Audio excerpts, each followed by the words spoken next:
Inatosha. Sema ni mafande. Sio Mario, ni mafande.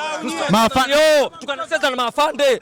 Ikitokea faulo askari wanaingia ndani. Wewe kuona wapi? Washauri tu. Siku zote watu wakaguliwi. Siku zote kuna wakaguliwi. Mpaka sasa hivi hata Diarra hadi kombe la Mama Samia wanamwharibia mama. Wanamwharibiaje? Rushwa katika nchi hii, rushwa ndio kitu kinachonani, hamna vitu kama hivyo. Rushwa hilo. Kwa nini rushwa? Kwa nini rushwa? Rushwa ni wewe mchezo umeonaje? Mchezo naona kwangu mbaya tu. Mbaya kivipi sasa? Na kati umejitayarisha hivyo matayarisho mazuri. Kwa sababu si wewe umeona mambo aliyofanyia kweli. Ile sio penalty, mtu kalala anasema penalty. Vile wametoa hela. Wanaofanya sio fair. Sio fair kivipi sasa? Kipa kapewa hela yule. Kipa kapewa hela. Kwa nini kipa kapewa hela? Sasa aliyofanya huyu jamaa, huyu refa sio fair kabisa. Nini mtazamo wako sasa, na umejiandaa vizuri kabisa? Narudi nyumbani. Unarudi nyumbani. Timu yako imetolewa.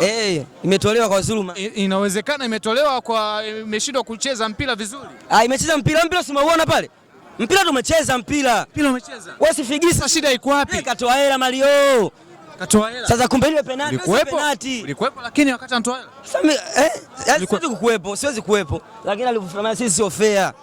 Sisi tumejitoa mbele ya Alikiba ule pale. Tumejitoa, Mama Samia alione ili kwa ukweli kabisa. Hii sio fair. Ile sio penalty. Ile ni mipango. Njuruku imetembea. Lakini pia ukiachana na hayo malalamishi, unayaonaje mashindano haya? Mashindano haya ni mazuri. Mashindano mazuri, watu wakimaliza kufuturu wanakuja hapa kujumuika na watu wanakutana na watu na aina mbalimbali, lakini mambo wanatufanyia sisi, mimi mwenyewe mmoja hapo, ili sio mara kwanza nishafanya sana, lakini mambo hayo wanatufanyia si Mama Samia ili alione sisi aliyofanyia sio fair kabisa. Au alione mtangazaji. Shukuru sana. Asante sana.